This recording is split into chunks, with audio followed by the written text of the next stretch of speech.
Welcome to the Vegan Pulse. I am your host, Nancy Arenas. Today, my guest is Lisa Wong. Lisa is a vegan acupuncturist, an optimal health coach, and the founder of the Center for Healing by Design.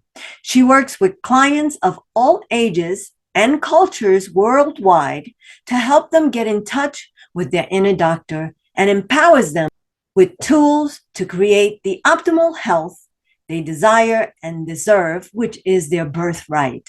Stick around. I want to introduce her to you.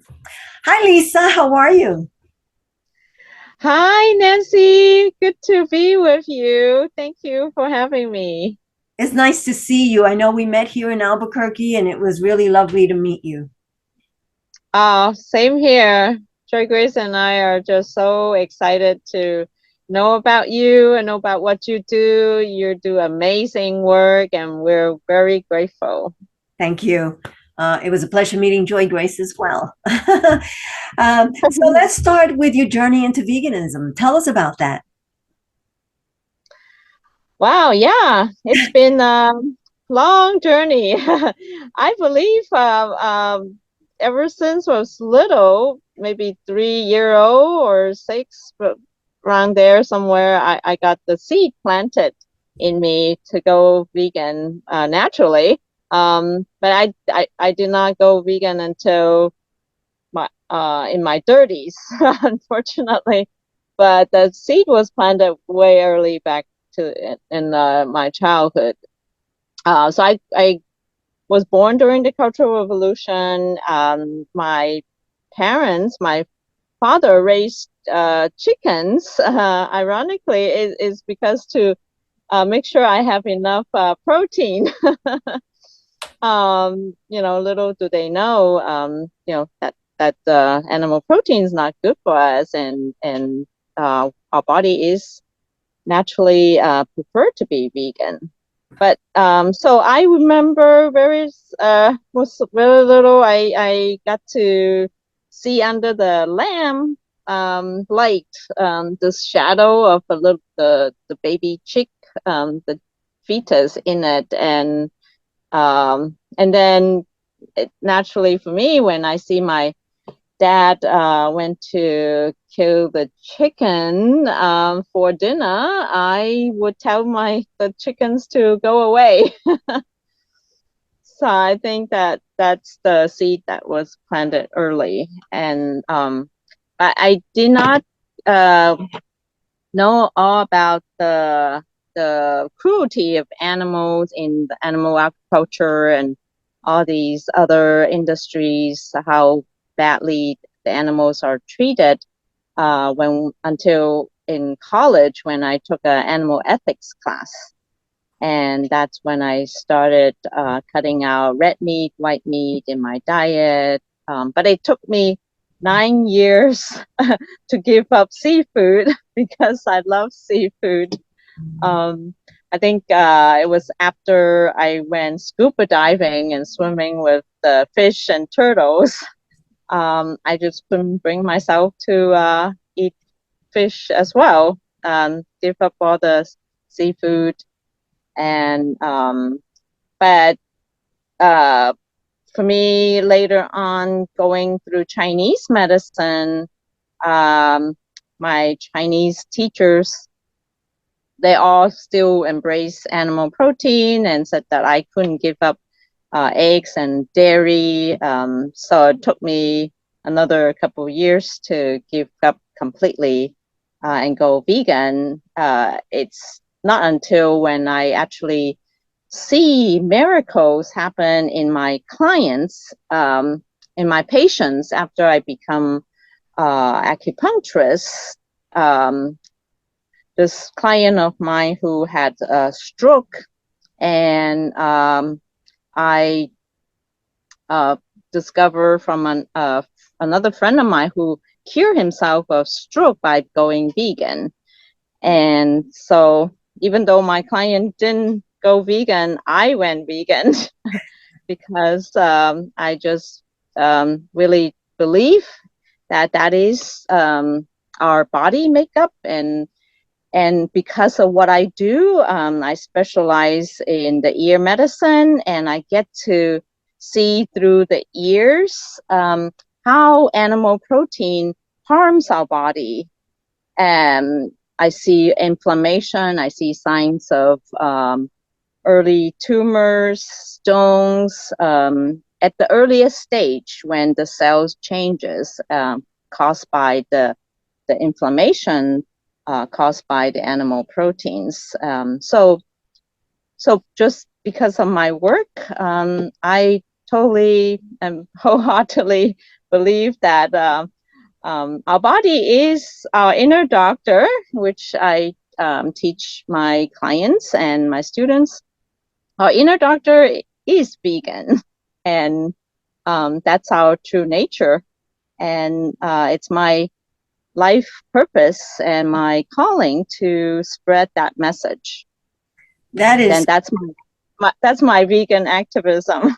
that is awesome. That is awesome. So on two things that I want to touch on is that, you know, you said when your dad showed you the egg and you could see the little dot in the embryo or whatever, how deep down inside, we know this.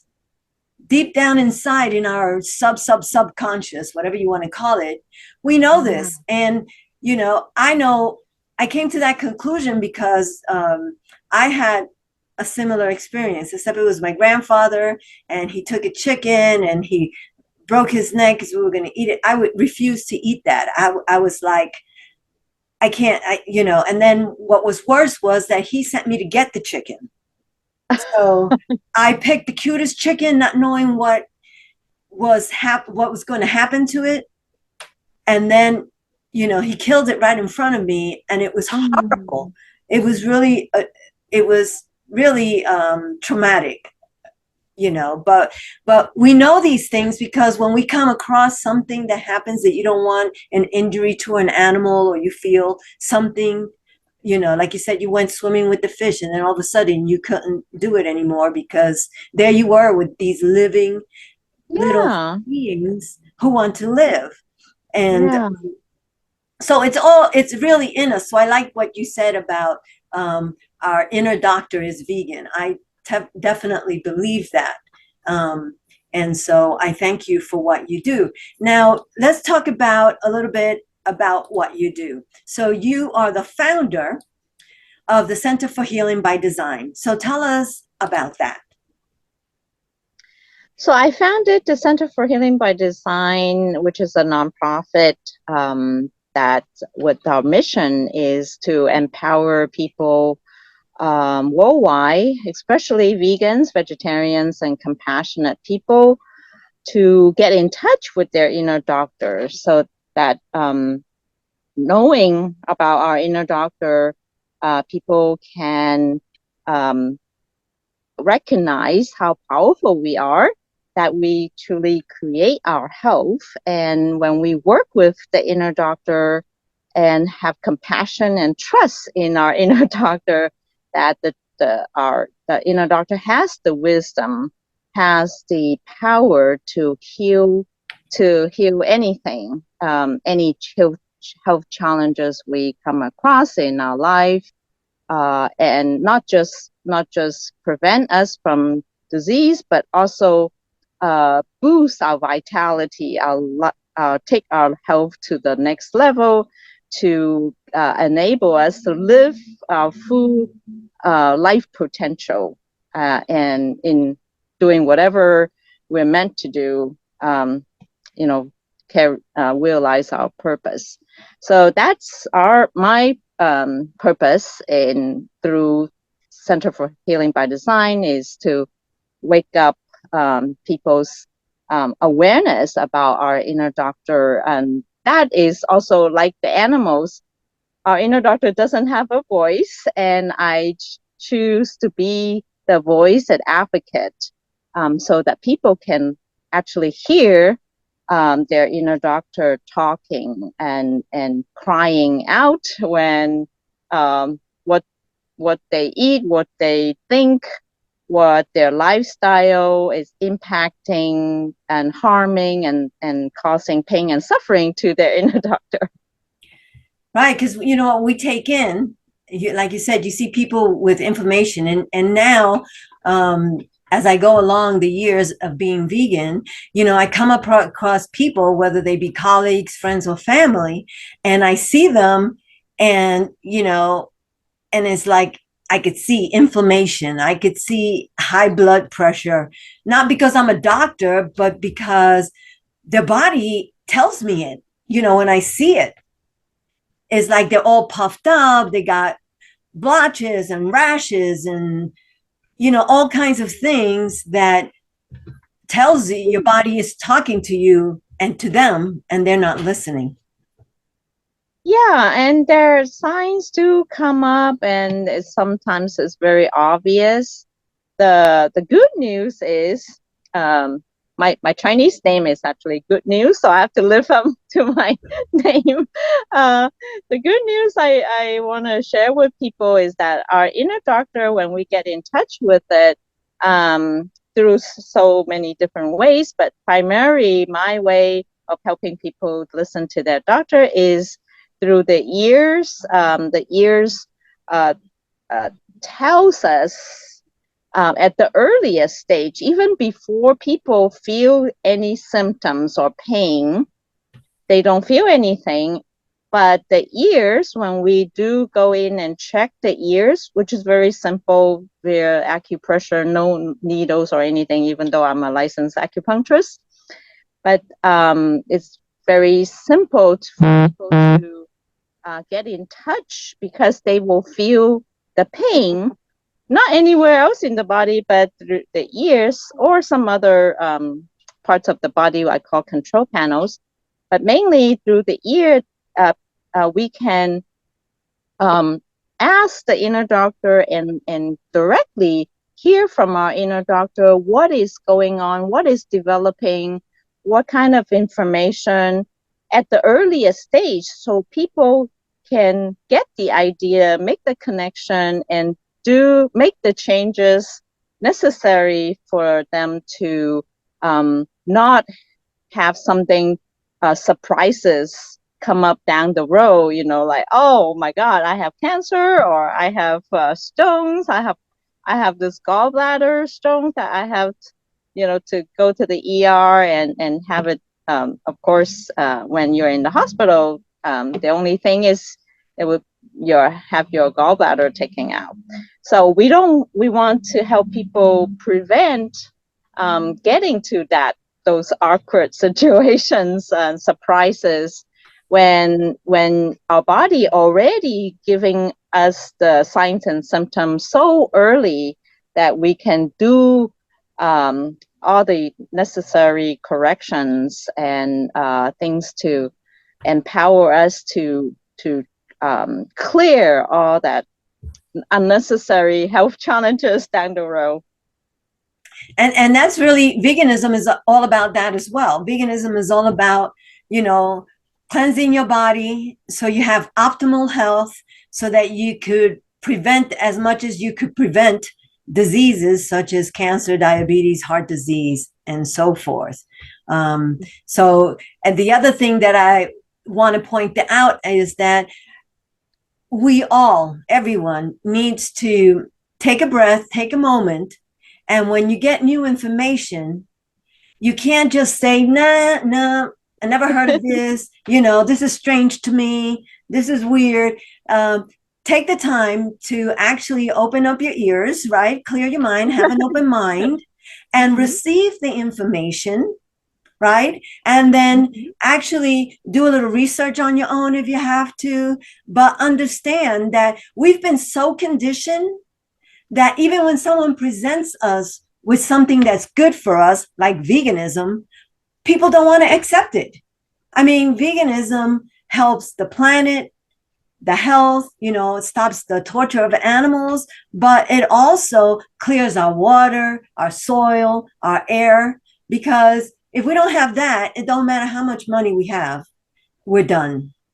So, so one main thing is for people to have an open mind to new ideas that maybe are not, it's new to them, but somewhere else it's a flourishing idea, and where what we believe might be weird to them. Does that make sense? Totally. I mean, the more we know, the more awareness we have what everything is possible, and knowing that, and knowing about our body, and really knowing that our body actually is this living, powerful being that constantly talks to us. And when we listen, not only outwardly but inwardly, and getting in touch, and be aware that we are truly the unconditional love. And we are the unconditional love and eternal being that we are, and nothing will harm us, and knowing how powerful we are. So we really don't have anything to be fearful of. And when we are out of those fears that stops us, and somehow when we are giving into the conditioning, well, most of us, we're in the conditioning we are not aware of. So it's our conditioning that keeps us from uh, opening our mind to veganism, beautiful, the truth that it is our true nature, that we are loving beings, and the animals, our environment, the earth, are all here for us, and we are all love. When Yes. people, when people get in touch with our true being, and the unconditional love inside us, and that's where, when I was on top of Mount Kilimanjaro, and I could breathe because I worked on my hands and my ears, get working with my inner doctor. So my inner doctor helped me breathe again. I cry on when I stand on top of the mountain. I feel that unconditional love my body have for me, that keeps me alive and enable me to do all this. I was the only vegan on that trip, climbing that tallest mountain in the world. So that's when I decided, hey, if I can do this, anybody can do this, only if they know how powerful we are, how powerful our inner doctor is. Absolutely. And we're running out of time, but before we go, you have been on tour kind of with Dr. Will Tuttle, and that's how we met when he was here in Albuquerque.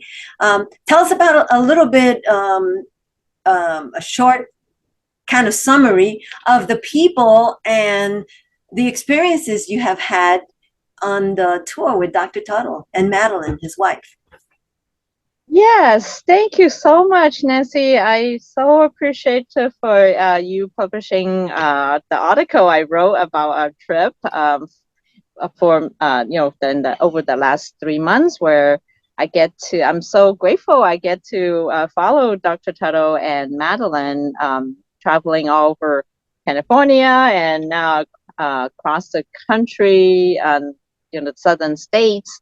I get to really not only meet lots of great, amazing people like you, um, really, spreading the word about veganism, and also the health freedom movement, um, um, and and like Dr. Tuttle say, we have to build our community, and that's when, so all these different people. I met a lot of vegan practitioners, another vegan acupuncturist in Tucson, Dr. Bob, and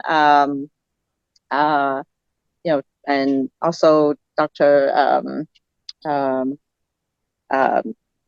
Benulis in Phoenix, and also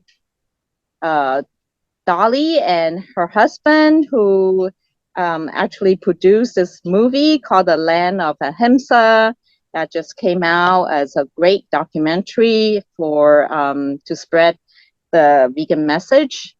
Just so many people that I couldn't name them all, but please I invite people to check out my article and also join the World Peace the Worldwide Vegan Summit Telegram group that Dr. Tuttle put together for this purpose to build that community of us vegans wanting to really share that message, the World Peace Diet message.